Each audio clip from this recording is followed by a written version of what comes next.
पिछले कई दिनों से सुर्खियों में बने हुए बिहार के पूर्व डीजीपी गुप्तेश्वर पांडे ने आखिरकार जनता दल यूनाइटेड यानी नीतीश कुमार की पार्टी की सदस्यता ग्रहण कर ली।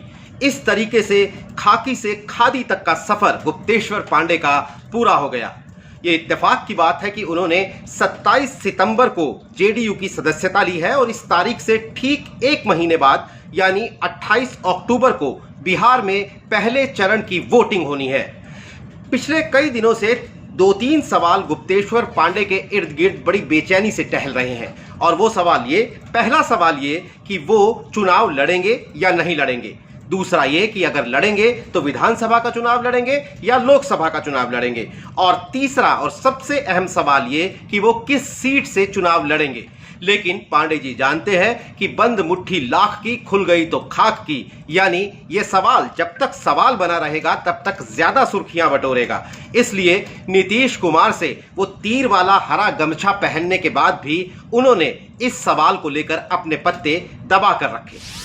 माननीय मुख्यमंत्री श्री नीतीश कुमार जो पार्टी के राष्ट्रीय अध्यक्ष हैं, उन्होंने खुद अपने हाथ से मुझे अपने आवास पर उन्होंने कोई आपको दायित्व भी सौंपा? अभी तक तो नहीं। चुनाव लड़ने के बारे में ये मुझे कुछ चुनाव की कोई जानकारी नहीं है। अब मैं पार्टी का अनुशासित सिपाही हूँ, पार्टी का जो आदेश होगा वो करूँगा। चलिए, तो अभी पत्ते नहीं खोल रहे हैं आप? नहीं, हमें कुछ पता नहीं, मुझे कुछ पता नहीं। मतलब इच्छा तो है ना आपकी लड़ने? नहीं, पार्टी तय करेगी। गुप्तेश्वर पांडे कहते हैं कि वो एक अनुशासित सिपाही है, पुलिस फोर्स में थे तो अनुशासन तो होगा ही, लेकिन वो अपने चुनाव लड़ने के पत्ते भले ही दबा कर रख रहे हो, हम आपको बताते हैं।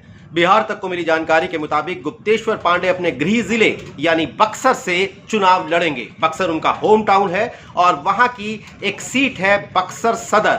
माना जा रहा है कि नीतीश कुमार की तरफ से गुप्तेश्वर पांडे के लिए वो सीट फाइनल कर दी गई है। दरअसल गुप्तेश्वर पांडे को 26 सितंबर को ही पार्टी ज्वाइन करनी थी, ऐसी चर्चा थी, लेकिन 26 सितंबर को वो एक प्राइवेट गाड़ी के जरिए चुपचाप नीतीश कुमार से मिलने आए। उन्होंने एक बैठक की और उस बैठक से निकलने के बाद भी गुप्तेश्वर पांडे ने उसे एक अनौपचारिक बैठक बताया था, लेकिन हमारे सूत्रों के मुताबिक उसी बैठक में यह तय हो गया था कि गुप्तेश्वर पांडे बक्सर सदर सीट से चुनाव लड़ेंगे।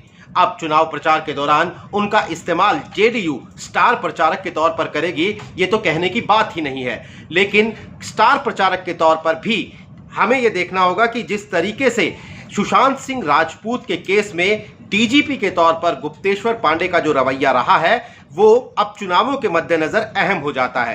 राजपूत वोट वो खुद ब्राह्मण समाज से आते हैं, पांडे हैं, यानी स्वर्णों का जो वोट बैंक है 15-16% के करीब बिहार में, गुप्तेश्वर पांडे उसे जेडीयू की तरफ खींचने की कोशिश करेंगे, या हम ये कह सकते हैं कि गुप्तेश्वर पांडे के जरिए जेडीयू स्वर्णों के वोट को अपनी तरफ खींचने की कोशिश करेगी।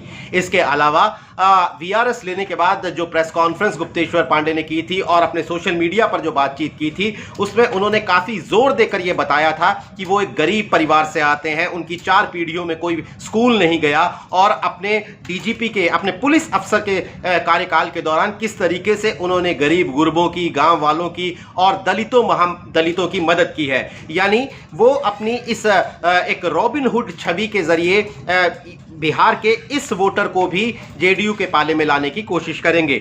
और तीसरी और सबसे अहम बात ये कि 34 साल का कार्यकाल पुलिस अफसर के तौर पर जो उनका रहा है, उसमें 15 साल लालू प्रसाद यादव के राज के भी रहे हैं। आमतौर पर जब आईएफएस, आईआरएस, आईपीएस अफसर जब रिटायरमेंट लेते हैं तो किताबें लिखते हैं और उन किताबों में वो कई राज खोलते हैं अपनी सर्विस के, लेकिन यहाँ पर वीआरएस लेने के बाद सीधे चुनाव मैदान में उतर रहे हैं, प्रचार में उतर रहे हैं गुप्तेश्वर पांडे। तो इसमें कोई हैरानी नहीं होगी कि आने वाले दिनों में हमें वो अपने लालू राज के कुछ ऐसे किस्से सुनाते हुए नजर आए जो कच्चे चिट्ठे के तौर पर वो लोगों के सामने पेश करें, यानी वो कहें कि उस राज में क्या क्या होता था ये उन्होंने देखा है। तो अब एक विशुद्ध नेता की तरह उनका इस्तेमाल जेडीयू करेगी। वो चुनाव प्रचार में कूदेंगे, खुद चुनाव लड़ेंगे, और आने वाले जो ये 1 महीना है चुनाव प्रचार का, इसमें हमें गुप्तेश्वर पांडे की जो पर्सनैलिटी के अलग अलग कलर हैं, जो पुलिस अफसर के तौर पर वो दिखाते रहे हैं, अब वो एक नेता के तौर पर हमें देखने को मिलेंगे। आप बिहार तक पर देख रहे हैं बिहार किसका, चुनाव की हर खबर की जानकारी और इसी तरह का विश्लेषण आपको मिलता रहेगा। आप देखते रहिए बिहार तक।